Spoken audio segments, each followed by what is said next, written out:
ഇന്ന് നമ്മുടെ ധ്യാനത്തിൻ്റെ കുറിവാക്യമായി വിശുദ്ധ ലൂക്കോസ് എഴുതിയ സുവിശേഷം 17-ാം അധ്യായം 26, 27 വാക്യങ്ങൾ കൂടെ വായിക്കുന്നു. ലൂക്കോസ് 17, 26, 27 വാക്യങ്ങൾ. നോഹയുടെ കാലത്ത് സംഭവിച്ചതുപോലെ മനുഷ്യപുത്രന്റെ നാളിലും ഉണ്ടാകും. നോഹ പെട്ടകത്തിൽ കടന്ന നാൾ വരെ അവർ തിന്നും കുടിച്ചും വിവാഹം കഴിച്ചും വിവാഹത്തിന് കൊടുത്തും പോന്നു. ജലപ്രളയം വന്ന് അവരെ എല്ലാവരെയും മുടിച്ചു കളഞ്ഞു.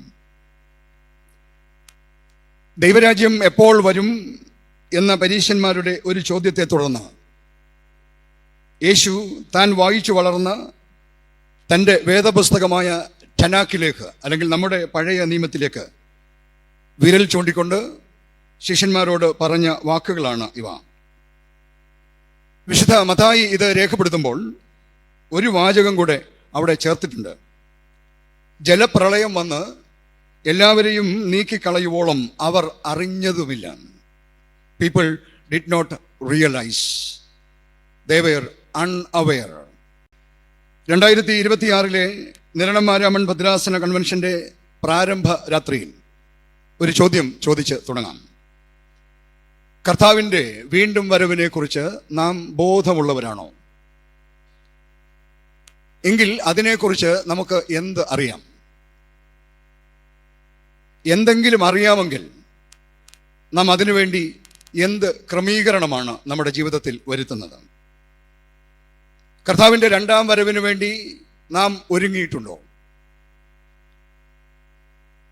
നമ്മുടെ സഭയിൽ പലതരം വിശ്വാസികളുണ്ട്.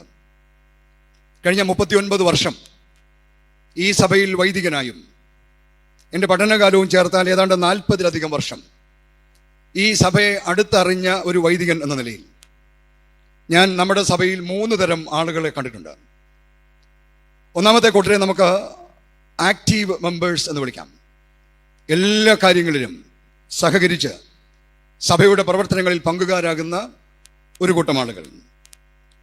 രണ്ടാമത്തെ ആളുകളെ നമുക്ക് വേണേൽ പാസീവ് മെമ്പേഴ്സ് എന്ന് വിളിക്കാം. പൊത്തുവരുത്തക്കാരായ ഒരു കൂട്ടം വിശ്വാസികൾ. മൂന്നാമത് ഒരു കൂട്ടം ആളുകൾ നമ്മുടെ സഭയിലുള്ളത് ഇൻഡിഫറൻറ്റ് മെമ്പേഴ്സാണ്. ഇൻഡിഫറൻസ് എന്ന വാക്കിന് നിസ്സംഗത എന്നതാണല്ലോ അർത്ഥം. ഉദാസീനർ, ശ്രദ്ധയില്ലാത്തവർ എന്നൊക്കെ ഈ കൂട്ടരെ നമുക്ക് വിളിക്കാം. ദൈവവും ദൈവവചനവും ആ കൂട്ടർക്ക് ഒരു വിഷയമേ അല്ല. ഈ കൂട്ടരാണ് ഒന്നും അറിയാതെ അൺഅവെയറായി ജീവിക്കുന്നത്. അവർ ഒന്നും ഗൗനിക്കാതെ തിന്നും കുടിച്ചും വിറ്റും നട്ടും പണിതും പോരുന്നവരാണ്.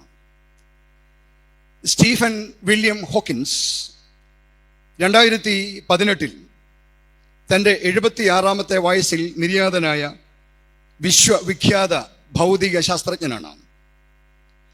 21-ാമത്തെ വയസ്സിൽ മോട്ടോർ ന്യൂറോൺ ഡിസീസ് എന്ന അത്യപൂർവ രോഗം ബാധിച്ച് ഗ്രാജുവലി പാരലൈസ്ഡായി കമ്പ്യൂട്ടർ നിയന്ത്രിതമായ ഒരു ചക്ര കസേരയിലിരുന്ന് തലച്ചോർ മാത്രം പ്രവർത്തിച്ച് ഏതാണ്ട് 50-ലധികം വർഷം ജീവിച്ചിരുന്ന ഒരു മഹാത്ഭുതം.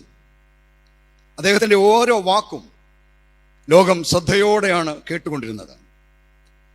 2017, അതായത് അദ്ദേഹം മരിക്കുന്നതിന് 1 വർഷം മുമ്പ് അദ്ദേഹം പറഞ്ഞു, ഭൂമിയിൽ ഇനി മനുഷ്യന് ജീവിക്കാൻ കഴിയുന്നത് ഭാഗ്യമുണ്ടെങ്കിൽ വെറും 100 വർഷങ്ങൾ മാത്രമാണ് എന്നാണ്. ഈ ഭൂമിക്ക് 100 വർഷത്തിലധികം ആയുസ്സില്ല എന്ന് നാസ പോലെയുള്ള ഗവേഷണ കേന്ദ്രങ്ങളും വിവിധ മേഖലയിലുള്ള പണ്ഡിതന്മാരും ഇന്ന് ലോകത്തോട് വിളിച്ചു പറഞ്ഞുകൊണ്ടേയിരിക്കുകയാണ്. That means we are living in the last hour of the last days. നാം ഇപ്പോൾ ജീവിക്കുന്നത് അന്ത്യകാലത്തിൻ്റെ അവസാന മണിക്കൂറിലാണ്. അതുകൊണ്ടാണ് ഞാനൊരു ചോദ്യം ചോദിച്ചു തുടങ്ങിയത്. കർത്താവിൻ്റെ മടങ്ങി വരവിനെ കുറിച്ച് നാം ബോധമുള്ളവരാണോ? പ്രവാചകന്മാർ നൂറ്റാണ്ടുകൾക്ക് മുമ്പ് പ്രവചിച്ചിരുന്ന കാര്യങ്ങൾ ഈ നാളുകളിൽ മുമ്പ് എങ്ങുമില്ലാത്ത വിധം നിറവേറിക്കൊണ്ടിരിക്കുന്നു എന്നതിന് സാക്ഷികളാണ് നമ്മൾ. കർത്താവിൻ്റെ വീണ്ടും വരവിനെ കുറിച്ച് കർത്താവ് പറയുന്ന അതിപ്രധാനമായ ചില വസ്തുതകളാണ് നാം ഇന്ന് വായിച്ച് കേട്ടത്. കർത്താവ് പറയുന്നു, നോഹയുടെ കാലം പുനർജനിക്കുമ്പോൾ തൻ്റെ വീണ്ടും വരവ് സംഭവിക്കും എന്ന്. ആ കാലഘട്ടത്തെക്കുറിച്ച് വേദപുസ്തകം നൽകുന്ന സൂചനകളുടെ പശ്ചാത്തലത്തിൽ ഒരു ധ്യാനത്തിന് ഒരുങ്ങുകയാണ് നാം ഈ രാത്രി. ഒരു കാര്യം പ്രത്യേകം ഓർമ്മിക്കണം, Bible prophecies are not to scare us but to challenge us to be prepared. വേദപുസ്തകത്തിലെ പ്രവചനങ്ങൾ നമ്മളെ ഭയപ്പെടുത്തുന്നതിനല്ല, ഒരുങ്ങുന്നതിനായി പ്രേരിപ്പിക്കുന്നതിനാണ്. അങ്ങനെയെങ്കിൽ നോഹയുടെ കാലത്ത് എന്താണ് സംഭവിച്ചത് എന്ന് നമുക്ക് ശ്രദ്ധിക്കാം. നമുക്ക് ഉൽപ്പത്തി പുസ്തകത്തിലേക്ക് നോക്കാം. ഉൽപ്പത്തി പുസ്തകം 4-ാം അധ്യായം 19 മുതലുള്ള വാക്യങ്ങളാണ് ഇന്ന് ഞാൻ എൻ്റെ ധ്യാന പരിസരത്തിനായി തിരഞ്ഞെടുത്തിരിക്കുന്നത്. ഈ വേദഭാഗങ്ങളെ 3 ഭാഗങ്ങളായി തിരിച്ച് നോഹയുടെ കാലത്ത് എന്ത് സംഭവിച്ചുവെന്നും ഇന്ന് നാം ജീവിക്കുന്ന കാലത്ത് അന്ന് കടന്ന ഓരോ കാര്യങ്ങളും കൃത്യമായി നടന്നുകൊണ്ടിരിക്കുന്നുവെന്നും അതുകൊണ്ട് കർത്താവിൻ്റെ മടങ്ങിവരവ് അതിസമീപമാണ് എന്നും നിങ്ങളെ ബോധ്യപ്പെടുത്തുക മാത്രമാണ് എൻ്റെ ഇന്നത്തെ ശുശ്രൂഷയുടെ ഉദ്ദേശം. നമുക്ക് ആ നാളുകളിലേക്ക് സൂക്ഷ്മമായി നോക്കാം. 1. Those days were characterized by unusual progress and prosperity. അനിതര സാധാരണമായ പുരോഗതിയുടെയും സമൃദ്ധിയുടെയും നാളുകളായിരുന്നു നോഹയുടെ കാലം. ഉൽപ്പത്തി പുസ്തകം 4-ാം അധ്യായം 20-ാം വാക്യത്തിൽ ലാമക്കിൻ്റെയും അദ്ദേഹത്തിൻ്റെ ഒരു ഭാര്യ ആദായുടെയും മകൻ യാബാലിനെ കുറിച്ച് പറയുന്നു. നമ്മൾ ആരും സാധാരണ വായിക്കുന്ന വേദഭാഗമല്ല ഇത്. അതുകൊണ്ടാണ് ഞാൻ ഈ ഓരോ വാക്യങ്ങളും കൃത്യമായി വായിക്കുന്നത്. അവിടെ ഇങ്ങനെയാണ് എഴുതിയിരിക്കുന്നത്: അവൻ കൂടാരവാസികൾക്കും പശുപാലകന്മാർക്കും പിതാവായി തീർന്നു എന്നാണ്. അലഞ്ഞു തിരിയലിൽ നിന്ന് കൂടാരവാസത്തിലേക്കുള്ള മനുഷ്യ സംസ്കൃതിയുടെ പുരോഗതിയാണ് നാം അവിടെ വായിക്കുന്നത്. അലഞ്ഞു തിരിഞ്ഞ് നടന്നവർ കൂടാരവാസികളാകുന്നു. From wandering to settlement. രണ്ടാമത് പറയുന്നു, വേട്ട തേടലിൽ നിന്ന് മൃഗപരിപാലനത്തിലേക്ക് അവർ പശുപാലകന്മാർക്ക് പിതാവായി എന്നാണ്. വേട്ട തേടി നടന്നവർ പശുപാലകരാകുന്നു. From hunting to domestication of animals. മനുഷ്യ സംസ്കൃതിയിലുണ്ടായ ഒരു കുതിച്ചുചാട്ടത്തെക്കുറിച്ചാണ് വേദപുസ്തകം ഇവിടെ പ്രതിപാദിച്ചിരിക്കുന്നത്. മനുഷ്യന്റെ ജീവിത രീതിയിൽ പെട്ടെന്നുണ്ടായ ഒരു പുരോഗതി, progress in life style, A period of technological advancements. 4-ാം അധ്യായം 22-ാം വാക്യത്തിൽ ലാമക്കിന്റെ മറ്റൊരു ഭാര്യ സില്ലയുടെ മകൻ തൂബൽ കൈനെ കുറിച്ച് പറയുന്നു. അവൻ ചെമ്പുകൊണ്ടും ഇരുമ്പുകൊണ്ടുമുള്ള ആയുധങ്ങളെ തീർക്കുന്നവനായിരുന്നു. മൃഗപരിപാലനത്തിൽ നിന്ന് വ്യവസായത്തിലേക്ക്. Next step of progress in human life, a period of scientific advancements. 4-ാം അധ്യായം 17-ാം വാക്യം കയീൻ ഒരു പട്ടണം പണിതു എന്ന് രേഖപ്പെടുത്തിയിരിക്കുന്നു. Construction of cities, a period of architectural and engineering advancements. കൂടാതെ ഉൽപ്പത്തി പുസ്തകം 6-ാം അധ്യായം 13 മുതലുള്ള വാക്യങ്ങളിൽ വിവരിക്കുന്ന നോഹയുടെ പെട്ടക നിർമ്മാണം ഹൈലി സോഫിസ്റ്റിക്കേറ്റഡ് എഞ്ചിനീയറിംഗ് അഡ്വാൻസ്മെന്റിന്റെ മകുടോദാഹരണമാണ്. പുരാതന മനുഷ്യ സംസ്കൃതിയുടെ അവസ്ഥാന്തരങ്ങളെ അതിമനോഹരമായി വേദപുസ്തകം നമ്മുടെ മുമ്പിൽ വരച്ചു കാണിക്കുകയാണ്. കർത്താവ് പറയുന്നു, നോഹയുടെ കാലത്ത് സംഭവിച്ചതുപോലെ മനുഷ്യപുത്രന്റെ നാളിലും ഉണ്ടാകും. ടെക്നോളജിക്കൽ, സയന്റിഫിക് ആൻഡ് എഞ്ചിനീയറിംഗ് അഡ്വാൻസ്മെന്റ്സും അവ മൂലമുണ്ടായ ലൈഫ് സ്റ്റൈൽ ചേഞ്ചസും. എന്നെ കേൾക്കുന്ന പ്രിയപ്പെട്ടവരെ, കഴിഞ്ഞ 1/4 നൂറ്റാണ്ടിനിടയിൽ, അതായത് 21-ാം നൂറ്റാണ്ടിൻ്റെ ആദ്യത്തെ 1/4 നൂറ്റാണ്ടിനിടയിൽ നമ്മുടെ സമൂഹത്തിലുണ്ടായ ഇത്തരം കുതിച്ചുചാട്ടങ്ങൾ ആധുനിക സമൂഹത്തെ തികച്ചും കോംപ്ലിക്കേറ്റഡായ ഒരു സ്ഥിതിയിൽ എത്തിച്ചിരിക്കുന്നു എന്നതിൽ തർക്കമില്ല. പുരോഗതി എന്ന് സമൂഹം വിശേഷിപ്പിക്കുന്നത് മിക്കതും തന്നെ മനുഷ്യവർഗത്തെ അധോഗതിയിലേക്ക് നയിച്ചുകൊണ്ടിരിക്കുന്നു. ഇവയൊക്കെ നാം അറിയാതെ ഇരിക്കുകയോ അല്ലെങ്കിൽ മനഃപൂർവ്വം അവഗണിക്കുകയോ ചെയ്തുകൊണ്ട് ഇരിക്കുന്നു എന്നതാണ് സത്യം. അവർ അറിഞ്ഞതുമില്ല എന്ന മത്തായിയുടെ വാക്കുകളുടെ പ്രസക്തി ഇവിടെയാണ്. ഇൻഡിഫറൻ്റായി പോയ ഒരു സമൂഹം, നിസ്സംഗരായി പോയ ഒരു സമൂഹം. ഞാൻ നിങ്ങളുടെ ശ്രദ്ധയെ ചില മേഖലകളിലേക്ക് ഒന്ന് ക്ഷണിക്കുകയാണ്. നമ്മൾ അറിയാതെ നിസ്സംഗരായി, ഇൻഡിഫറൻ്റായി, ഇതിൻ്റെ എല്ലാം കാഴ്ചക്കാരായും അനുഭവക്കാരായും ജീവിക്കുന്നവരാണ്. നോഹയുടെ കാലത്തിന് പുനർജന്മം ഉണ്ടാകുമെന്ന് പറയുമ്പോൾ ഈ വാക്കുകൾ ഇന്ന് കൃത്യമായി നമ്മൾ ധ്യാനിക്കേണ്ടതാണ്. മനുഷ്യന്റെ ഭക്ഷണ രീതി വല്ലാതെ മാറിപ്പോയി. ഈ കഴിഞ്ഞ 1/4 നൂറ്റാണ്ടിനിടയിൽ നമ്മുടെ ഭക്ഷണ സംസ്കാരത്തിലുണ്ടായ കുതിച്ചുചാട്ടം, മാറ്റം അനിതര സാധാരണമായ മാറ്റമാണ്. കഴിക്കുന്ന ഭക്ഷണം ഒരാളിൻ്റെ സ്വഭാവത്തെ ബാധിക്കും. ഭക്ഷണം ഒരു ദേശത്തിൻ്റെ സംസ്കാരത്തിൻ്റെ ഒക്കെ ഭാഗമാണ്. സാമൂഹ്യ ശാസ്ത്രജ്ഞന്മാരും കാർഷിക വിദഗ്ധന്മാരും ഒക്കെ പറയാറുണ്ടല്ലോ, ഒരു ദേശത്ത് പാർക്കുന്നവർക്ക് കഴിക്കേണ്ട ഭക്ഷണം മാത്രമേ അവിടെ വിളയൂ എന്നാണ്. ദൈവം അങ്ങനെയാണ് പ്രപഞ്ചത്തെ ക്രമപ്പെടുത്തിയിരിക്കുന്നത്. ഒരു കാലത്ത് പ്രകൃതിയോടിണങ്ങിയ ഭക്ഷണ രീതിയും ജീവിത രീതിയും ശീലിച്ച മുൻ തലമുറയേക്കാൾ കീടനാശിനികളുടെ അമിത ഉപയോഗം കാരണം വിഷലിപ്തമായവയും ജനിതക മാറ്റം വരുത്തിയ വിളകളും സാധന സാമഗ്രികളും ഉപയോഗിച്ച് രോഗാതുരമായി പോയ ഒരു സമൂഹമാണ് നമ്മുടേത്. നാം അത് അറിഞ്ഞതുമില്ല. മാത്രമല്ല, നമ്മുടെ ഇന്നത്തെ ഭക്ഷണത്തിൽ പ്രധാന സ്ഥാനം കൈയടക്കിയ ഒരു വിഭാഗത്തെ നാം തന്നെ വിളിക്കുന്നത് ജങ്ക് ഫുഡ് എന്നാണ്. മനുഷ്യൻ്റെ ഭക്ഷണശീലങ്ങൾ ഒരുപാട് മാറിപ്പോയി. ലോകപ്രശസ്തനായ ഒരു ഷെഫ് ആധുനിക ഭക്ഷണശീലങ്ങളെക്കുറിച്ച് പറഞ്ഞിരിക്കുന്നത്, ഈ നാടിൻ്റെ മണ്ണിനും കാലാവസ്ഥയ്ക്കും അനുസരിച്ച് ദൈവം സൃഷ്ടിച്ച മനുഷ്യൻ വിദേശ ഭക്ഷണം വാരി വലിച്ചു തിന്ന് ഇന്ന് എത്രയും വേഗം പരലോകം പോകാൻ ഒരുങ്ങിയിരിക്കുകയാണ് എന്നാണ്. അമിതമായ ഭക്ഷണവും അരുതാത്ത ഭക്ഷണശീലങ്ങളും ഒരു ജനതയെ മുഴുവൻ രോഗാതുരമാക്കി കളഞ്ഞു എന്നതാണ് പരമാർത്ഥം. നമുക്ക് സംഭവിച്ചത് എന്താണ് എന്ന് എൻ്റെ ഒരു ചെറിയ അനുഭവത്തിലൂടെ ഞാൻ പറയാം. ഞാനൊരിക്കൽ ദുബായ് എയർപോർട്ടിൽ ഇരിക്കുമ്പോൾ എൻ്റെ ഫ്ലൈറ്റ് അരമണിക്കൂർ ലേറ്റാണ് എന്ന് അനൗൺസ് ചെയ്തു. അപ്പോൾ പതിവായി ഇത്തരം സമയങ്ങളിൽ നമ്മളൊക്കെ ചെയ്യുന്നത് പോലെ അവിടെ ഉണ്ടായിരുന്ന സ്റ്റാർബക്സിൻ്റെ കോഫി ഷോപ്പിലേക്ക് ഞാൻ പോയി. കാപ്പിച്ചിനോ കുടിക്കുന്നത് എനിക്ക് വലിയ ഇഷ്ടമാണ്. ഞാൻ അവിടെ ചെന്നൊരു കോഫി ഓർഡർ ചെയ്തപ്പോൾ അവിടെ നിന്ന ആ സെയിൽസ് ഗേൾ എന്നോട് പറഞ്ഞു, ഇന്നൊരു പ്രത്യേക ഓഫറുണ്ട്, ഇന്ന് സെൽഫി ചീനോ അവൈലബിൾ ആണ് എന്ന് പറഞ്ഞു. ഞാൻ ജീവിതത്തിൽ ആദ്യമായിട്ട് കേൾക്കുക അങ്ങനെ. ഞാൻ ചോദിച്ചു അതെന്താണ് എന്ന് ചോദിച്ചാൽ പറഞ്ഞു, 1 ദിർഹം അഡീഷണലായിട്ട് തരാമെങ്കിൽ നിങ്ങൾക്ക് തരുന്ന കോഫി മഗ്ഗിൻ്റെ പുറത്ത് നിങ്ങളുടെ ഫോട്ടോ പതിപ്പിച്ച് തരും എന്ന് പറഞ്ഞു. അതിനാണ് സെൽഫി ചീനോ എന്ന് പറയുന്നത്. കാപ്പിച്ചീനോയ്ക്ക് പകരം സെൽഫി ചീനോ. അത്ഭുതം തോന്നി, കൗതുകം തോന്നി. 1 ദിർഹം അഡീഷണൽ കൊടുത്താൽ കാപ്പി കിട്ടുമല്ലോ.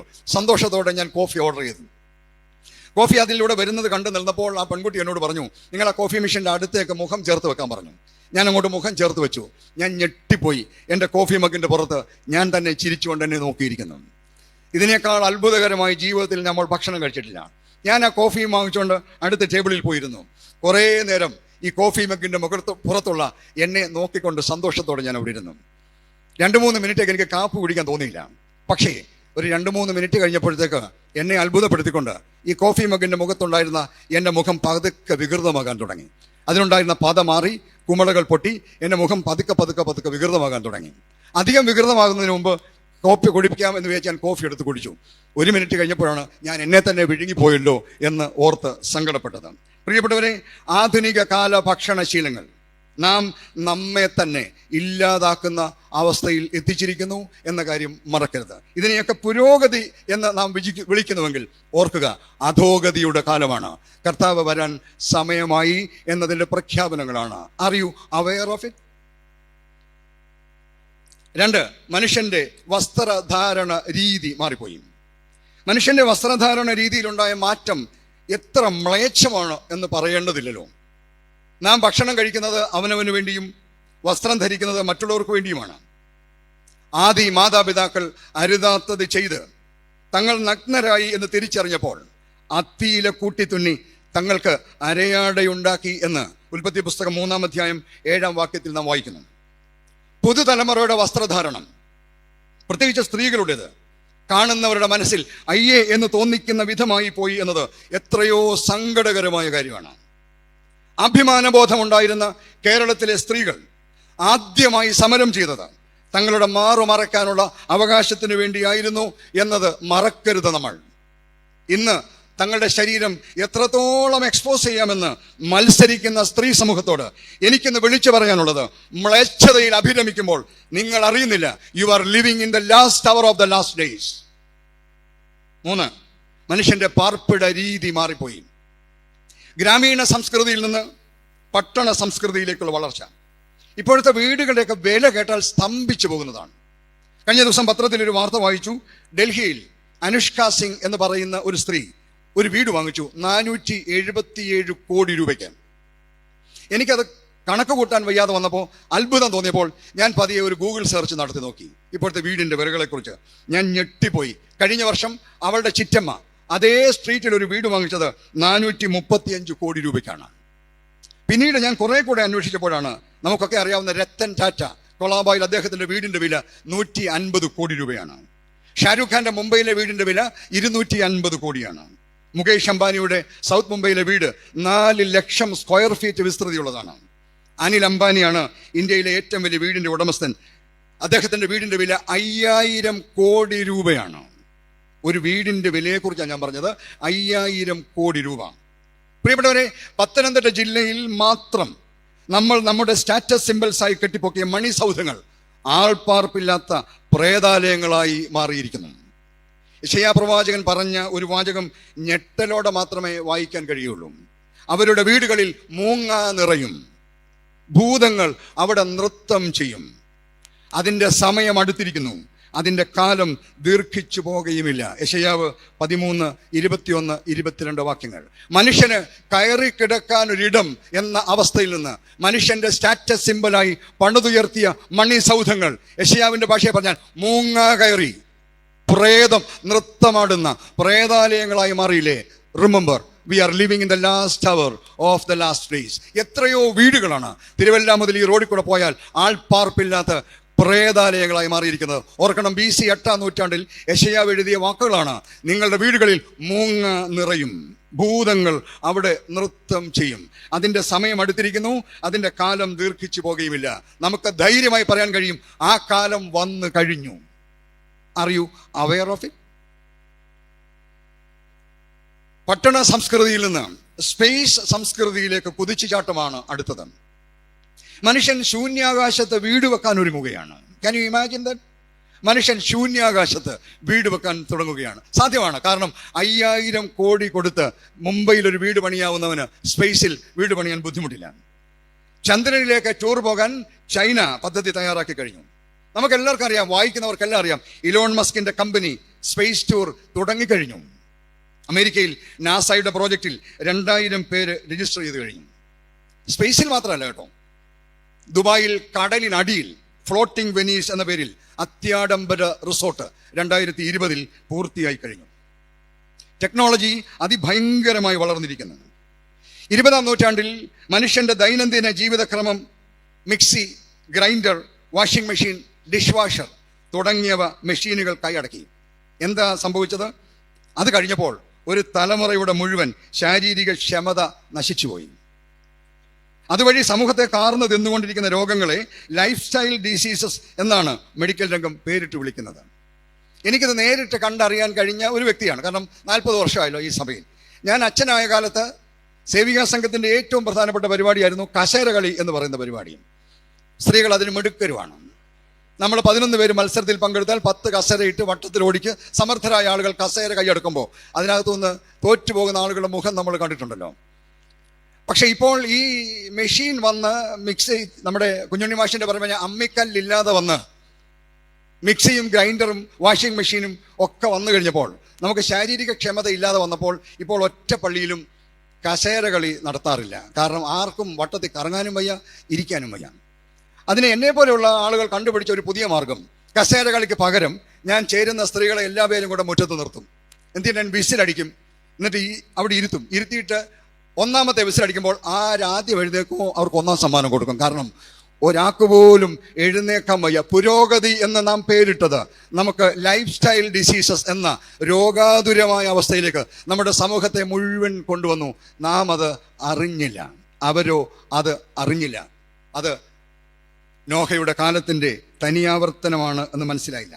21-ാം നൂറ്റാണ്ടിൽ മനുഷ്യവർഗത്തിന്റെ തലച്ചോറിന് പകരമായി ആർട്ടിഫിഷ്യൽ ഇന്റലിജൻസ് രംഗപ്രവേശം ചെയ്തു കഴിഞ്ഞു. അതോടുകൂടെ മനുഷ്യന്റെ തലച്ചോറ് പ്രവർത്തിക്കാത്ത അവസ്ഥയിലെത്തി. ഞാൻ മുമ്പേ പറഞ്ഞ ഓർമ്മയുണ്ടോ? 20-ാം നൂറ്റാണ്ടിൽ മെഷീനുകൾ വന്ന് കായികക്ഷമത നഷ്ടപ്പെടുത്തിയെങ്കിൽ 21-ാം നൂറ്റാണ്ടിൽ ആർട്ടിഫിഷ്യൽ ഇന്റലിജൻസ് വന്ന് മനുഷ്യന്റെ ബുദ്ധി ഇല്ലാതാക്കുന്നു. തലച്ചോറ് പ്രവർത്തിക്കാതെ നാം ചിന്താശേഷിയില്ലാത്ത മനുഷ്യക്കോലങ്ങളായി നശിക്കാൻ പോവുകയാണ്. വിശുദ്ധ മത്തായി പറഞ്ഞതുപോലെ അവർ അറിഞ്ഞില്ല എന്ന അവസ്ഥയിലേക്ക് നാം എത്തുകയാണ്. ഒരുപക്ഷെ നിങ്ങൾ ചോദിച്ചേക്കാം, ആർട്ടിഫിഷ്യൽ ഇന്റലിജൻസ് നല്ലതല്ലേ എന്ന്. ആ ചോദ്യത്തിന് എനിക്കൊരു ഉത്തരം മലയാള മനോരമ പത്രത്തിൽ നിന്ന് കിട്ടി. മഹാത്മാഗാന്ധി യൂണിവേഴ്സിറ്റിയുടെ അമേരിക്കൻ വിജയജാലകം എന്ന പ്രോഗ്രാമിൽ അമേരിക്കയിലെ സെൻട്രൽ ഫ്ലോറിഡ യൂണിവേഴ്സിറ്റിയിലെ പ്രൊഫസർ ഡോക്ടർ ജയൻ തോമസ് നടത്തിയ ഒരു സെമിനാറിൻ്റെ ചിത്രമാണ് എൻ്റെ കയ്യിലുള്ളത്. നിങ്ങൾ ചിലരെങ്കിലും ഇത് കണ്ടു കാണും എന്ന് വിചാരിക്കുന്നു. ഡോക്ടർ ജയൻ തോമസ് പറഞ്ഞ വാക്ക് ഇവിടെ അതിൻ്റെ ഹെഡിങ് ആയിട്ട് കൊടുത്തിട്ടുണ്ട്. AI അപേക്ഷയിൽ ആത്മാവുണ്ടാകില്ല. എന്നെ കേൾക്കുന്ന പ്രിയപ്പെട്ടവരെ, വളരെ ശ്രദ്ധയോടെ നാം വായിക്കേണ്ട ഒരു വാർത്തയാണ് അത്. AI ഏറ്റവും വലിയ പോരാഴിക അതിൽ ആത്മാംശം ഉണ്ടാവില്ല എന്നതാണ്. അദ്ദേഹം പറയുകയാണ്, AI ഉള്ളടക്കം ഒരു പ്രൊഫസർക്ക് എളുപ്പം കണ്ടെത്താനാകും. മാനുഷിക സ്പർശം, അതായത് നമ്മുടേതായ ആത്മാംശം അതിൽ ഇല്ലാത്തതാണ് കാരണം. ഈ വാർത്ത വായിച്ചപ്പോൾ എനിക്ക് വല്ലാത്ത സങ്കടം തോന്നി. കാരണം ഇന്നത്തെ തലമുറ മുഴുവൻ ആർട്ടിഫിഷ്യൽ ഇൻ്റലിജൻസിൻ്റെ പിന്നാലെയാണ്. അതിലൂടെ ലഭിക്കുന്ന വിവരവും വിവര സാങ്കേതികതയും കൊണ്ട് ജീവിതത്തെ മുന്നോട്ട് നയിക്കാൻ ആഗ്രഹിക്കുന്ന ഒരു തലമുറയിലാണ് ഞാനും വൈദികനായിരിക്കുന്നത്. ഇത് വായിച്ചപ്പോൾ എനിക്ക് വല്ലാത്ത സങ്കടം തോന്നി. കാരണം ആത്മാവില്ലാത്ത ഒരു തലമുറ ഉണ്ടാകാൻ പോവുകയാണ്. എന്നാൽ ആ പത്രത്തിൻ്റെ അടുത്ത വാചകം, തൊട്ടടുത്ത് കൊടുത്തിരിക്കുന്ന വാർത്ത വായിച്ചപ്പോൾ എനിക്കൊരല്പം ആശ്വാസം തോന്നി. അത് പുത്തൻകുരിശ് യാക്കോബായ കൺവെൻഷനിൽ മാത്യൂസ് മാർ തിമോത്തിയോസ് തിരുമേനി പറഞ്ഞ ആമുഖ പ്രസംഗമാണ്. അദ്ദേഹത്തിൻ്റെ ആമുഖ പ്രസംഗത്തിൻ്റെ ടൈറ്റിലും ഈ പത്രത്തിൽ കൊടുത്തിട്ടുണ്ട്. അവിടെ അദ്ദേഹം പറഞ്ഞത് നമ്മിൽ വസിക്കേണ്ടത് ദൈവത്തിൻ്റെ ആത്മാവാണ് എന്നതാണ്. പ്രിയപ്പെട്ടവരെ, 21-ാം നൂറ്റാണ്ടിൽ നമ്മുടെ ഭൂമിയെയും നമ്മുടെ പ്രദേശങ്ങളെയും നമ്മുടെ സമൂഹത്തെയും കൈയടക്കുന്ന ആർട്ടിഫിഷ്യൽ ഇൻ്റലിജൻസ് കൊണ്ട് ആത്മാവില്ലാത്ത മനുഷ്യക്കോലങ്ങളുടെ ഒരു സമൂഹമായി നമ്മുടെ സമൂഹം അധപ്പതിക്കാൻ ഒരുങ്ങുകയാണ്. R you aware of it? ഇത് നമ്മോട് പറയുന്നു, നോഹയുടെ കാലം വീണ്ടും പുനർജനിക്കാൻ പോവുകയാണ്. നമ്മളൊക്കെ ഞെട്ടലോടെ വായിച്ചൊരു വാർത്തയുണ്ട്. സൗദി അറേബ്യയിൽ റോബോട്ടിന് സിറ്റിസൺഷിപ്പ് നൽകിയ വാർത്ത നമ്മളെല്ലാവരും ഞെട്ടലോടെയാണ് വായിച്ചത്. അതിൻ്റെ പേര് റോബോട്ട് സോഫിയ എന്നാണ്. ആർട്ടിഫിഷ്യൽ ഇൻ്റലിജൻസ് ഉപയോഗിച്ച് ഹാൻസൺ റോബോട്ടിക്സ് ഉണ്ടാക്കിയതാണ് റോബോട്ട് സോഫിയയെ. ആ സോഫിയയെ പൊതുസമൂഹത്തിൽ അവതരിപ്പിച്ച് ഒരു ഇൻ്റർനാഷണൽ ഡിസ്പ്ലേ നടത്തിയത് കാണാൻ എനിക്കിടയായി. അതിൽ ഈ റോബോട്ടിനെ ഇൻ്റർവ്യൂ ചെയ്യാൻ അതിപ്രഗത്ഭനായ ഒരു സയൻറ്റിസ്റ്റിനെയാണ് സൗദി ഭരണകൂടം ചുമതലപ്പെടുത്തിയത്. ഈ റോബോട്ടിനെ ഒന്ന് പരീക്ഷിക്കാനായി അതീവ ബുദ്ധിമാനായ ആ മനുഷ്യനോട് ഈ റോബോട്ടിനെ ഇൻ്റർവ്യൂ ചെയ്യാൻ പറയുന്നു. ആ ഇൻ്റർവ്യൂ ലൈവായി ഞാൻ കണ്ടതാണ്. അതിനകത്ത് ആ മനുഷ്യൻ റോബോട്ടിനോട് ഒരുപാട് ചോദ്യങ്ങൾ ചോദിക്കുന്നുണ്ട്. നിനക്ക് സൗദി അറേബ്യയിൽ സിറ്റിസൺഷിപ്പ് തന്നല്ലോ, എന്താണ് അതിൻ്റെ പ്രത്യേകത? എല്ലാം നമ്മുടെ നാടൻ ഭാഷയിൽ പറഞ്ഞാൽ മണിമണി പോലെ ഉത്തരം പറയുകയാണ്. അവസാനം ആ മനുഷ്യൻ ചോദിച്ചു, നിനക്ക് മനുഷ്യനെ പോലെ ചിന്തിക്കാനുള്ള കഴിവുണ്ടോ എന്ന് ചോദിച്ചു. ഉടനെ റോബോട്ട് ഇൻ്റർവ്യൂ ചെയ്ത ആളിനോട് ചോദിക്കുകയാണ്, how do you know that you are a human being? ചോദ്യകർത്താവ് ഞെട്ടിപ്പോയി. റോബോട്ടിനോട് ഒരു മനുഷ്യൻ ചോദിച്ചു, നിനക്ക് മനുഷ്യൻ ചിന്തിക്കുന്ന പോലെ ചിന്തിക്കാൻ കഴിയുമോ? റോബോട്ട് തിരിച്ചു ചോദിച്ചു, how do you know that you are a human being? എന്നെ കേൾക്കുന്ന പ്രിയപ്പെട്ടവരെ, ഇന്ന് നമ്മോടൊപ്പം നടക്കുന്ന മനുഷ്യനോട് അറിയാതെ എങ്കിലും ചോദിക്കേണ്ടി വരുന്നൊരു കാലമാണ്, how do you know that you are a human being? ഒന്നും അറിയാതെ ഇൻഡിഫറൻ്റായി ജീവിക്കുന്ന മനുഷ്യരോട് എനിക്കൊരു ചോദ്യം ചോദിക്കാനുണ്ട് ഈ രാത്രി. How do you know that you are a human being? ആത്മാവില്ലാത്തവനൊന്നും മനുഷ്യനാണെന്ന് പറയരുത്. എനിക്ക് അവരോടൊരു മറുപടിയും പറയാനുണ്ട്. അതെന്താണെന്ന് ചോദിച്ചാൽ, എനിക്ക് പറയാനുള്ള ഉത്തരം, ദൈവാത്മാവ് ഉള്ളിലുള്ളവരാണ് ശരിക്കും മനുഷ്യരെന്ന് പറയുന്നത്. അല്ലാത്തവരൊക്കെ വെറും മനുഷ്യക്കോലങ്ങളാണ്, റോബോട്ടുകളാണ്. കോടിക്കണക്കിന് ദരിദ്ര ജനങ്ങളുള്ള ഭാരതം പോലും ക്യാഷ്ലെസ് ഇക്കോണമിയിലേക്ക് വളർന്നിരിക്കുന്നു. എന്തൊരു വാക്കുകളാണ്, എന്തൊരു അഭിമാനമാണ് നമുക്കൊക്കെ. ഭാവിയിൽ മനുഷ്യർക്കെല്ലാം പേരിന് പകരം ഒരു കാർഡും ഒരു നമ്പറും ലഭിക്കാൻ പോവുകയാണ്. ഓൾറെഡി നമുക്കെല്ലാം കിട്ടിക്കഴിഞ്ഞു. ആധാർ എന്ന് പറയുന്ന കാർഡ് വാങ്ങിച്ച് നമ്മളെല്ലാം വഴിയാധാരമായി പോയ മനുഷ്യരാണ്. കാരണം അതേ നോക്കിയാൽ പോലും ആരാന്ന് തിരിച്ചറിയാൻ വയ്യാത്ത കാർഡും കൊണ്ടാണ് നമ്മളെല്ലാം നടക്കുന്നത്. അത് കഴിഞ്ഞപ്പോഴാണ് പറഞ്ഞത്, നമുക്ക് 10 രൂപ കിട്ടിയാലും സർക്കാരിന് അറിയണം എന്നും പറഞ്ഞ് പാൻ കാർഡ് തന്നു. പാൻ കാർഡ് തന്നേച്ച് നമ്മളോട് പറഞ്ഞു, ഇത് രണ്ടും കൂടെ ലിങ്ക് ചെയ്യണം എന്ന് പറഞ്ഞു. നമ്മുടെ ഒരുപാട് പേര് ഇത് രണ്ടും കൂടെ ലിങ്ക് ചെയ്യണമെന്ന് കേട്ടപ്പോൾ അത് രണ്ടും കൂടെ റബ്ബർ ബാൻഡ് ഇട്ട് പോക്കറ്റ് ഇട്ടുകൊണ്ട് നടന്നു, ലിങ്ക് ചെയ്തു എന്ന് വിചാരിച്ചു. പക്ഷെ നമ്മൾ എത്തിപ്പറ്റിയിരിക്കുന്ന സമൂഹത്തെക്കുറിച്ച് വളരെ കാര്യമായി നമ്മൾ അറിഞ്ഞിരിക്കണം. ദരിദ്രനാരായണന്മാർ കോടിക്കണക്കിനുള്ള ഈ രാജ്യത്ത് എന്താണ് ക്യാഷ്ലെസ് ഇക്കോണമി എന്ന് ആർക്കറിയാം? ഞാൻ കഴിഞ്ഞ ദിവസം കോഴഞ്ചേരിയിൽ ഒരു ATM മെഷീൻ്റെ മുമ്പിൽ നിൽക്കുമ്പോൾ ഒരു സ്ത്രീ അവിടെ വന്നു. എന്നോട് പറയുകയാണ്, ഒരു കാർഡ് എടുത്തിട്ട് എൻ്റെ കൈ തന്നിട്ട് പറയുകയാണ്, അച്ഛാ എനിക്കിതൊന്ന് കുത്തി പൈസ എടുത്തു തരാമോ? ഞാൻ പറഞ്ഞു, അമ്മാമ്മ എന്തോ ചോദ്യം ചോദിക്കും, അമ്മാമ്മയ്ക്ക് എന്നെ എന്തോ അറിയാം, എന്തിനാ ഈ കാർഡ് എൻ്റെ തന്നെ? ആ പാവ സ്ത്രീ പറയാണ്, ഇതെന്താണെന്നോ ഇതെന്തിനാണെന്നോ എനിക്ക് അറിയത്തില്ല അച്ഛാ, എന്നെ ഒന്ന് സഹായിക്കാമോ? ഞാൻ ചോദിച്ചു, അമ്മാമയ്ക്ക് ഇതിൻ്റെ പിൻകോഡ് അറിയാം, നമ്പർ അറിയാവോ? ഉടനെ കയ്യിൽ നിന്നൊരു പേപ്പർ എടുത്ത് എൻ്റെ തന്നു. ഞാൻ പറഞ്ഞു, അമ്മാമയെ ദയവ് ചെയ്ത് ഇനി മേലിൽ ഒരു മനുഷ്യൻ്റെ അടുത്തും ഈ കാർഡും നമ്പറും കൂടെ കൊടുക്കരുത്. കാരണം അമ്മാമയുടെ ജീവിതം അതോടെ അവസാനിക്കും. നമ്മുടെ രാജ്യത്ത് നാം എത്തിപ്പറ്റിയിരിക്കുന്ന അവസ്ഥയെക്കുറിച്ചാണ് പറയുന്നത്. പ്രിയപ്പെട്ടവരെ, ഞാനത് പറയുമ്പോൾ എൻ്റെ പ്രസംഗവാക്യത്തിലേക്ക് ഞാൻ മടങ്ങി വരികയാണ്. നമ്മളിത് പുരോഗതി എന്ന് വിളിക്കുന്നുണ്ടെങ്കിൽ വേദപുസ്തകം ശരിക്കൊന്ന് വായിച്ചാൽ മതി. വെളിപ്പാട് പുസ്തകം 13-ാം അധ്യായം 16-17 വാക്യങ്ങൾ വായിച്ചാൽ അതിങ്ങനെയാണ് എഴുതിയിരിക്കുന്നത്. അത് വലിയവരും ചെറിയവരും, സമ്പന്നന്മാരും ദരിദ്രന്മാരും, സ്വതന്ത്രന്മാരും ദാസന്മാരുമായ എല്ലാവർക്കും, ശ്രദ്ധിച്ചു കേൾക്കണം ബാക്കി, വലങ്കൈമേലോ നെറ്റിയേലോ മുദ്ര കിട്ടുമാറും മൃഗത്തിൻ്റെ പേരോ പേരിൻ്റെ സംഖ്യയോ ആയ മുദ്രയുള്ളവനല്ലാതെ വാങ്ങുകയോ വിൽക്കുകയോ ചെയ്യുവാൻ വഹിയാതെയുമാകുന്നു. നാമൊക്കെ വെറും നമ്പറുകളായി രൂപാന്തരപ്പെടുകയും പ്ലാസ്റ്റിക് കാർഡിലെ നമ്പറായി മാറുകയും ഈ പ്ലാസ്റ്റിക് കാർഡും നമ്പറും ഇല്ലാതെ ഒന്നും വാങ്ങിക്കാനും വിൽക്കാനും കഴിയാത്ത ഗതികേടിലേക്ക് നാം വരികയാണ്. ഇതാണോ പുരോഗതി എന്ന് വിളിക്കുന്നത്? അല്ല, ഇത് അധോഗതിയാണ്. മാത്രമല്ല, വിശുദ്ധ വേദപുസ്തകം തറപ്പിച്ചു പറയുന്നു, ഇത് അന്ത്യകാലത്തിന്റെ ലക്ഷണമാണ്. പ്രിയപ്പെട്ടവരെ, we are living in the last hour of the last days. ഈ ഭദ്രാസന കൺവെൻഷൻ രാത്രിയിൽ ഇതെനിക്ക് നിങ്ങളോട് വിളിച്ചു പറയാൻ ദൈവം എന്നെ നിയോഗിച്ചതുകൊണ്ട് ഞാൻ വിളിച്ചു പറയുകയാണ്. നാം ജീവിക്കുന്നത് അന്ത്യകാലത്തിന്റെ അവസാന മണിക്കൂറിലാണ്.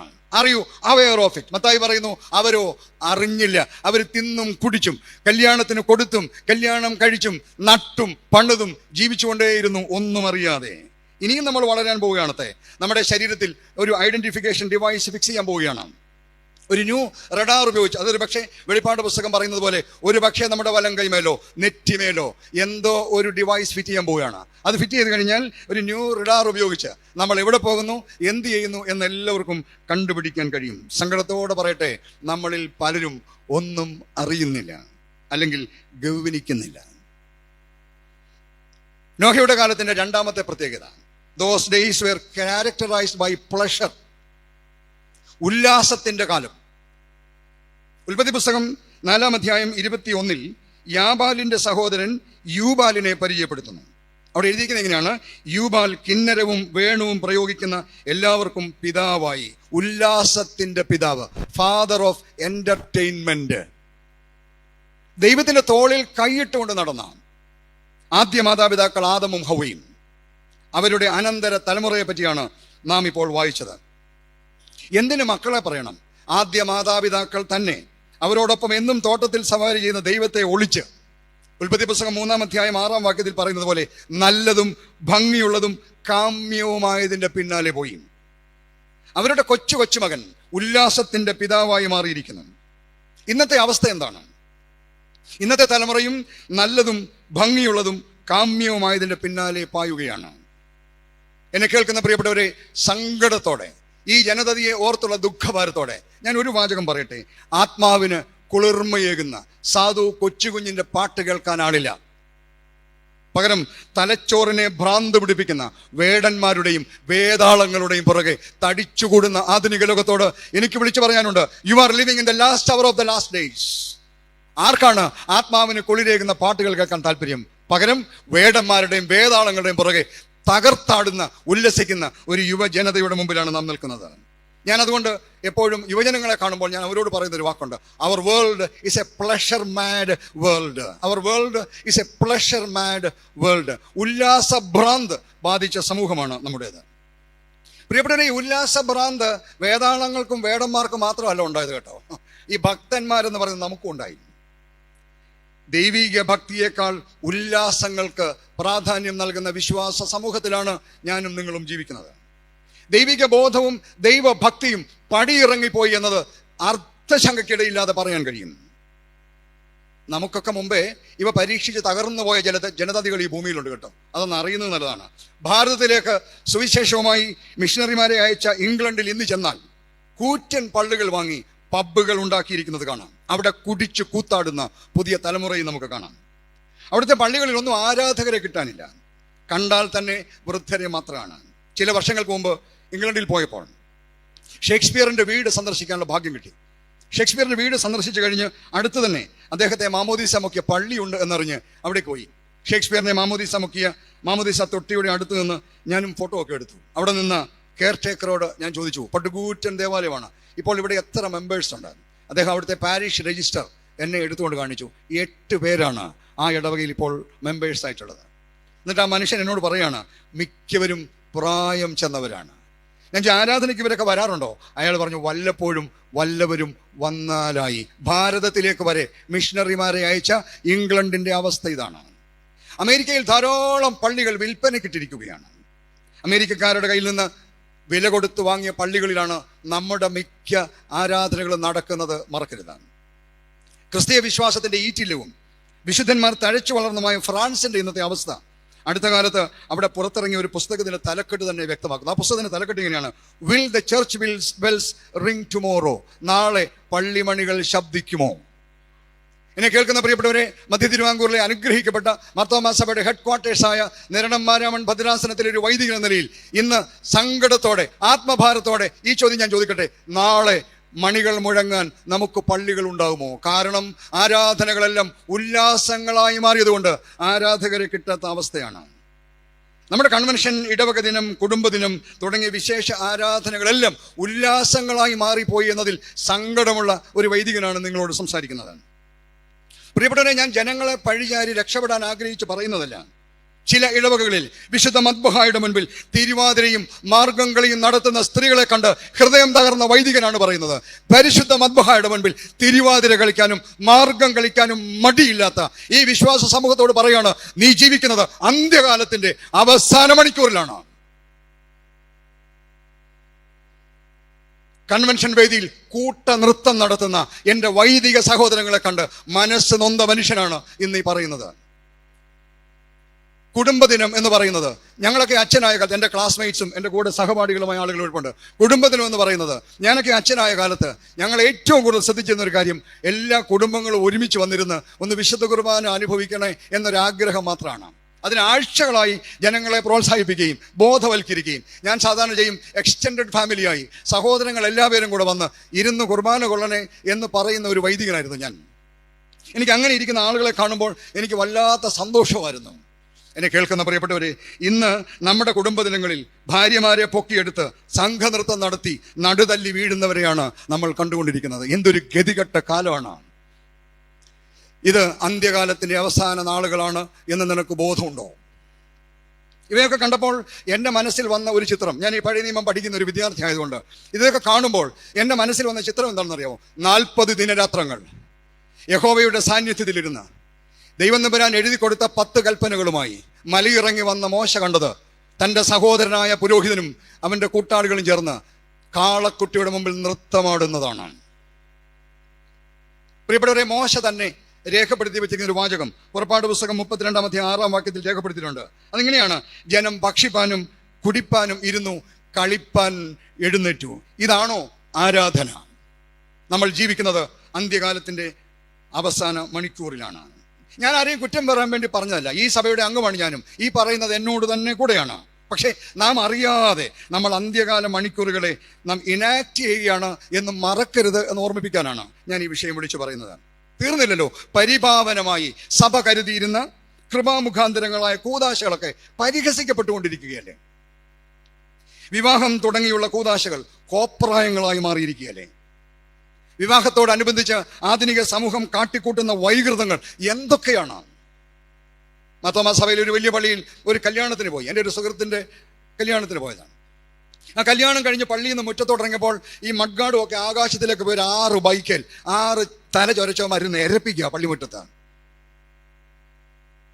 അത് കഴിഞ്ഞ് തൊട്ടടുത്തൊരു ഓഡിറ്റോറിയം ഉണ്ട്. ആ ഓഡിറ്റോറിയത്തിലേക്ക് നടന്നു പോയപ്പോൾ പെണ്ണും ചെറുക്കനും നടത്തിക്കൊണ്ട് അവരുടെ നേരെ മുമ്പിൽ കറുത്ത വേഷം അഴിഞ്ഞ സാത്താമാരെ പോലെ 6 അവരുടെ പുറകിൽ വെളുത്ത വേഷം അറിഞ്ഞ അടുത്ത 6 വീശിക്കൊണ്ട് നടക്കുവാണ്. അപ്പം എൻ്റെ കൂടെ നടന്ന ഒരാൾ പറഞ്ഞു, അച്ഛാ, മുന്നേ പോകുന്നതല്ല സാത്താനും പുറകെ വരുന്നതല്ല മാലാഖയാണ്. വിവാഹമാണ്, വിവാഹം നമ്മൾ എത്തിച്ചേർന്നിരിക്കുന്ന അവസ്ഥയാണ്. പ്രിയപ്പെട്ടവരെ, ശവസംസ്കാരം പോലും ഇവന്റുകളായി മാറിപ്പോയ ഗതികെട്ട കാലമല്ലേ? എനിക്ക് അടുത്ത സമയത്തുണ്ടായ ഹൃദയവേദന നിറഞ്ഞ ഒരു സംഭവം നിങ്ങളോട് പറയാം. ഒരു മനുഷ്യൻ അന്ത്യശ്വാസം വലിക്കാൻ പോവുകയാണ്, മരിക്കാൻ പോവുകയാണെന്ന് പറഞ്ഞപ്പോൾ ഓടിച്ചെന്നു. അപ്പോൾ എന്നോടൊപ്പം 1-2 ആളുകൾ കൂടെ വന്നു. ഞങ്ങൾ പോയി. അദ്ദേഹം അന്ത്യശ്വാസം വലിക്കുകയാണ്, അവസാന വലിക്കുകയാണ്. അപ്പോൾ ഒരു മകൻ വന്നിട്ടുണ്ട്.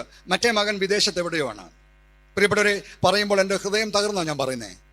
ആ അപ്പൻ അന്ത്യശ്വാസം വലിച്ചപ്പോൾ കൂടെ നിന്ന മകൻ തൻ്റെ ഫോണിൽ വീഡിയോ ഓൺ ചെയ്ത് അമേരിക്കയിലിരിക്കുന്ന മകനെ കാണിക്കാൻ അപ്പൻ്റെ അവസാന ശ്വാസം വലി. എന്തൊരു ഗതികെട്ട ലോകമാണ്. സ്വന്തം പിതാവ് മരണത്തോട് മല്ലടിച്ച് അവസാന ശ്വാസം വലിക്കുമ്പോൾ അത് ഷൂട്ട് ചെയ്യാൻ മനസ്സുള്ളവനെ മനുഷ്യൻ എന്നങ്ങനെ വിളിക്കും. അത് മനുഷ്യക്കോലമല്ലേ?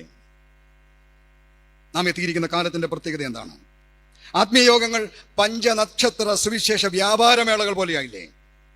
പരമഫക്കീറന്മാരായിരുന്ന സാധു കൊച്ചുകുഞ്ഞുമാരുടെ സ്ഥാനം കോടീശ്വരന്മാരായ ബ്രദറന്മാർ കൈയടക്കിയില്ലേ? അതിനേക്കാൾ സങ്കടം 3.5 കോടി ജനങ്ങൾ മാത്രമുള്ള കേരളത്തിൽ ഈ കഴിഞ്ഞ ക്രിസ്മസിന് 2025 ക്രിസ്മസിന് വിറ്റഴിഞ്ഞ കള്ള് 333 കോടിയുടേതാണ്. ഈ കണക്കിനെ കുറിച്ച് വല്ല ബോധമുണ്ടോ? അറിയോ? അവയർ 3.5 കോടി ജനങ്ങളുള്ള കേരളത്തിൽ 333 കോടി രൂപയുടെ മദ്യം ഈ ക്രിസ്മസിന് അടിച്ചു തീർത്തെങ്കിൽ ഈ സമൂഹം എവിടെയാണ് എത്തിയിരിക്കുന്നത്?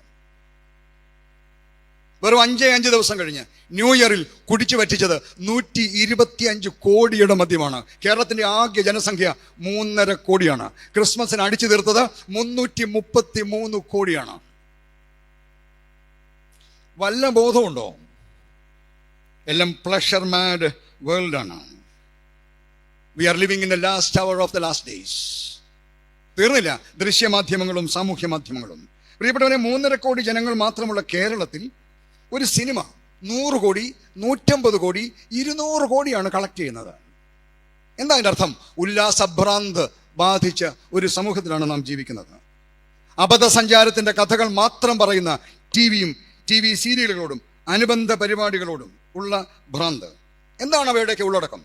വൈകൃതങ്ങൾക്ക് അഡിക്റ്റ് ആയിപ്പോയ ഒരു സമൂഹമാണ് ആധുനിക സമൂഹം. കൂടാതെ ഇന്റർനെറ്റ് ഭ്രാന്ത്, ഫേസ്ബുക്ക് ഭ്രാന്ത്, വാട്സാപ്പ് ഭ്രാന്ത്, ഇൻസ്റ്റാഗ്രാം ഭ്രാന്ത് തുടങ്ങി ഒരുപാട് ഭ്രാന്തുകൾ.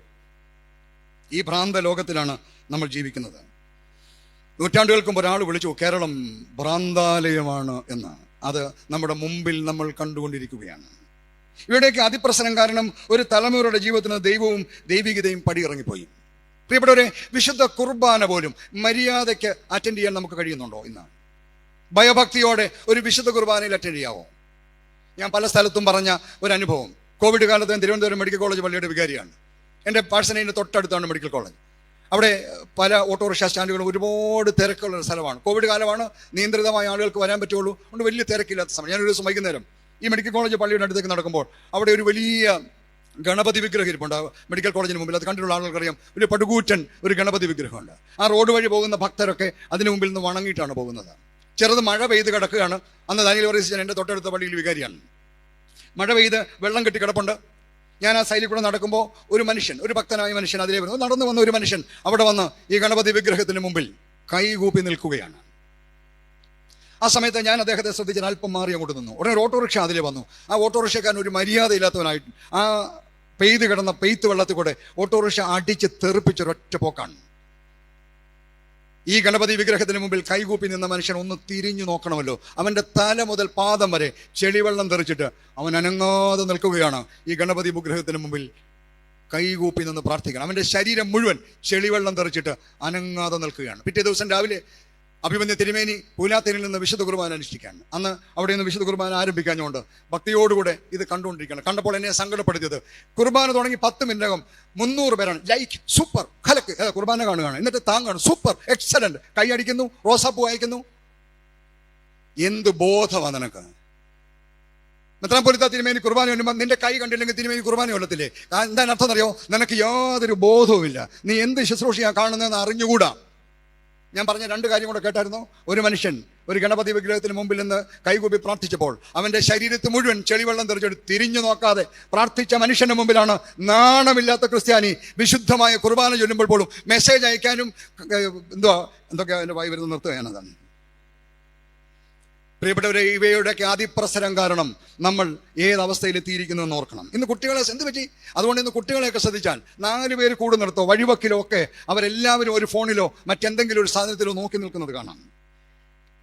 അവരിത് അവരെന്താ കാണുന്നത് അറിഞ്ഞുകൂടാ. കണ്ട് ബ്ലൂ വെയിൽ പോലെയുള്ള മരണക്കെണികളിൽ പെട്ടിരിക്കുകയാണ് പുതുതലമുറ. ഞാൻ ആധുനിക യുവതയെക്കുറിച്ച് പറയുന്നൊരു വാക്കുണ്ട്. പിടലി കുനിഞ്ഞു പോയ സമൂഹമാണ് ആധുനിക യുവജനങ്ങൾ. കാരണം 24 മണിക്കൂറും കുനിഞ്ഞുള്ളിരിപ്പാണ്. ഞാനും എൻ്റെ തലമുറയും പാടത്തും പറമ്പിലും ഓടിച്ചാടി കുട്ടിയും കോലും കളിച്ച് നടന്ന കാലത്ത് ഇന്നത്തെ യുവതലമുറ മുഴുവൻ എന്തിലോ നോക്കിയിരിക്കുകയാണ്. ഭ്രാന്ത് ബാധിച്ച സമൂഹമാണ്. ഉല്ലാസഭ്രാന്ത് ബാധിച്ച സമൂഹം. We are living in the last hour of the last days. ഉല്ലാസം വേണ്ട എന്നല്ല, ഉല്ലാസഭ്രാന്ത് അപകടമാണ്. ഓർക്കുക, നാം ജീവിക്കുന്നത് അന്ത്യകാലത്തിന്റെ അവസാന മണിക്കൂറിലാണ്. 3, those days were characterized by perversion and pride. വികടത, വക്രത, അഹങ്കാരം. ഉൽപ്പത്തി പുസ്തകം 4-ാം അധ്യായം 8-ാം വാക്യം. കയീൻ ഹാബേലിനെ വയലിലേക്ക് ക്ഷണിച്ച് അവിടെ വെച്ച് കൊന്നുകളഞ്ഞു. ഭൂമിയിലെ ആദ്യത്തെ കൊലപാതകം. തുടർന്ന് എന്തുമാത്രം കൊലപാതകങ്ങൾ. അപ്പൻ മകനെ, മകൻ അപ്പനെ, സഹോദരൻ സഹോദരനെ, കൂട്ടുകാരൻ കൂട്ടുകാരനെ, അയൽക്കാരൻ അയൽക്കാരനെ, ഭാര്യയും കാമുകനും കൂടെ ഭർത്താവിനെ, 1 രൂപയ്ക്ക് വേണ്ടി മധ്യവയസ്കനെ അടിച്ചു കൊന്ന ഒരു ചായക്കടക്കാരൻ, കാമുകി പിണങ്ങിയതിന് ഫ്ലോറിഡയിലെ സ്കൂളിൽ 17 പേരെ വെടിവെച്ചു കൊന്ന കാമുകൻ, തിരുവല്ല ടൗണിൽ പട്ടാപ്പകൽ പെൺകുട്ടിയെ പെട്രോൾ ഒഴിച്ച് കത്തിച്ചു കളഞ്ഞ ചെറുപ്പക്കാരൻ, കാമുകന് വിഷം കലർത്തി ജ്യൂസ് കൊടുക്കുന്ന കാമുകിമാർ, ഭാര്യയെ വിഷപ്പാമ്പിനെ കൊണ്ട് കടുപ്പിക്കുന്ന ഭർത്താക്കന്മാർ. ഇവയെല്ലാം വക്രത വർദ്ധിച്ച ഒരു തലമുറയിലാണ് നാം ജീവിക്കുന്നത് എന്ന് നമ്മെ ബോധ്യപ്പെടുത്തുകയാണ്. രാഷ്ട്രീയ കൊലപാതകങ്ങൾ. കേരളത്തെ ഞെട്ടിച്ച 51 വയസ്സുള്ളവനെ 51 വെട്ടുവെട്ടിക്കുന്ന നരാധമന്മാരുടെ നാടാണ് നാം ജീവിക്കുന്ന നാട്. 30കാരൻ്റെ മുട്ടിനടിയിൽ 37 വെട്ടുവെട്ടിക്കൊന്ന സംസ്ഥാനത്താണ് ജീവിക്കുന്നത്. എണ്ണമറ്റ രാഷ്ട്രീയ കൊലപാതകങ്ങൾ കാരണം എത്ര കുടുംബങ്ങളാണ് അനാഥമായിക്കൊണ്ടിരിക്കുന്നത്. മനുഷ്യർക്ക് എങ്ങനെയാണ് ഇങ്ങനെയൊക്കെ ചെയ്യാൻ കഴിയുക? ഒരു മനുഷ്യനെ 51 വെട്ടുവെട്ടി കൊല്ലാൻ ഒരു മനുഷ്യന് കഴിയുമോ? കഴിയും. കാരണം അവർ മനുഷ്യരല്ല, മനുഷ്യക്കോലങ്ങളാണ്. ആത്മാവില്ലാത്ത മനുഷ്യക്കോലങ്ങളാണ്. അടുത്തത് വികടതയാണ്. 4:19. ലാമെക്ക് 2 ഭാര്യമാരെ എടുത്തു. ഉൽപ്പത്തി പുസ്തകം 2-ാം അധ്യായം 18 മുതലുള്ള വാക്യങ്ങളിൽ നാം വായിക്കുന്നത് പോലെ, ആദിയിൽ ദൈവം സംവിധാനം ചെയ്ത ആശീർവദിച്ച കുടുംബ സംവിധാനത്തെ ആദ്യമായി തകിടം മറിച്ച മനുഷ്യനാണ്. കാനഡയിൽ കഴിഞ്ഞ മാസം 2 പേരെ അറസ്റ്റ് ചെയ്തു. എൻ്റെ പത്രവാർത്ത എൻ്റെ ഇരിപ്പുണ്ട്. ജെയിംസ് മാരിയോൺ എന്ന് പറയുന്നൊരു മനുഷ്യനെ അറസ്റ്റ് ചെയ്തത് അദ്ദേഹത്തിന് 5 ഭാര്യമാരുണ്ട് എന്ന കാരണം കൊണ്ടാണ്. വിൻസ്റ്റൺ ബ്ലാക്ക്മോർ എന്ന് പറയുന്ന മനുഷ്യനെ അറസ്റ്റ് ചെയ്തു. 25 ഭാര്യമാരും 146 കുഞ്ഞുങ്ങളും. ആധുനിക ലോകത്തെ ജീവിതമാണ്. എന്തൊരു വികടതയാണ് നാം ജീവിക്കുന്ന ലോകത്തിൻ്റെ പ്രത്യേകത. ഇനിയുള്ളത് അരുതാത്ത ബന്ധങ്ങളാണ്. 6-ാം അധ്യായം 1 മുതൽ 14 വരെയുള്ള വാക്യങ്ങളിൽ അരുതാത്ത ബന്ധങ്ങളെക്കുറിച്ച് പറയുന്നു. ഇൻഅപ്രോപ്രിയേറ്റ് റിലേഷൻഷിപ്സ്, പ്രകൃതി വിരുദ്ധ ബന്ധങ്ങൾ, സ്വവർഗരതി. ലൈംഗികത ദൈവം വിഭാവനം ചെയ്തതുപോലെ വിവാഹബന്ധത്തിൽ മാത്രമല്ലാതെ വന്നു. ഞാൻ സങ്കടത്തോടെ പറയുന്ന ചില വാചകങ്ങളുണ്ട് ഇക്കാലത്ത്. Virginity is no longer seen as a precious gift. Homosexuality has been tolerated and accepted. They are not merely tolerated and accepted, they are promoted as alternative lifestyles. സമാന്തര ജീവിത ശൈലിയാണ് പോലും. ചില സഭകളിൽ അങ്ങനെയുള്ളവരെ പൗരോഹിത്യ ശുശ്രൂഷയിൽ വരെ നിയമിച്ചിരിക്കുന്നു. പ്രിയപ്പെട്ടവരെ, ശൂന്യമാക്കുന്ന മ്ലേച്ഛത അതിവിശുദ്ധ സ്ഥലത്ത് നിൽക്കുന്നത് നിങ്ങൾ കാണുമെന്ന് ദാനിയേലിന്റെ പ്രവചനം ഇവിടെ നാം ഓർക്കണം. ഒരു കാലത്ത് രഹസ്യമായി ചെയ്യുകയും മന്ത്രിക്കുകയും ചെയ്തവ ഇന്ന് പരസ്യമായി പൊതുസ്ഥലങ്ങളിൽ ആഘോഷിക്കപ്പെടുകയാണ്. സാംസ്കാരിക കേരളം കണ്ട ഏറ്റവും ലജ്ജാകരമായ ഒരു കാര്യമാണ് ചുംബന സമരം എന്ന കോപ്രായം. നാം ആയിരിക്കുന്ന ലോകത്തെക്കുറിച്ചാണ്. പിന്നെ നമ്മൾ കാണുന്ന അഹങ്കാരമാണ്. ഇത്ര അഹങ്കാരമാണ്. 4-ാം അധ്യായം 23-ാം വാക്യം. ഭാര്യമാരുടെ മുമ്പിൽ വീമ്പിളക്കുന്ന ലാമക്ക് തൻ്റെ ഭാര്യമാരോട് പറഞ്ഞത്, ആദായും സില്ലായുമായുള്ളവരെ എൻ്റെ വാക്ക് കേൾപ്പിൻ. ലാമക്കൻ ഭാര്യമാരെ, എൻ്റെ വചനത്തിന് ചെവി തരുവിൻ. എൻ്റെ മുറിവിന് പകരം ഞാൻ ഒരു പുരുഷനെയും എൻ്റെ പരിക്കിന് പകരം ഒരു യുവാവിനെയും കൊല്ലും. 24-ാം വാക്യം. കയ്യിന് വേണ്ടി 7 ഇരട്ടി പകരം ചെയ്യുമെങ്കിൽ ലാമക്കിന് വേണ്ടി 77 ഇരട്ടി പകരം ചെയ്യും. എന്തൊരു വാചകമാണ്! കയ്യിന് വേണ്ടി 7 ഇരട്ടിയാണ് പകരമെങ്കിൽ എനിക്ക് വേണ്ടി ഞാൻ 77 ഇരട്ടി. ഞാൻ ആരാ മോൻ എന്ന ചോദ്യം. ഈ അടുത്ത കാലത്ത് സ്കൂളിൽ പഠിക്കുന്ന ഒരു കൊച്ചൻ്റെ കയ്യിൽ നിന്ന് മൊബൈൽ ഫോൺ ഒരു അധ്യാപകൻ വാങ്ങിച്ച സംഭവം നിങ്ങൾ വീഡിയോ കണ്ടു കാണും.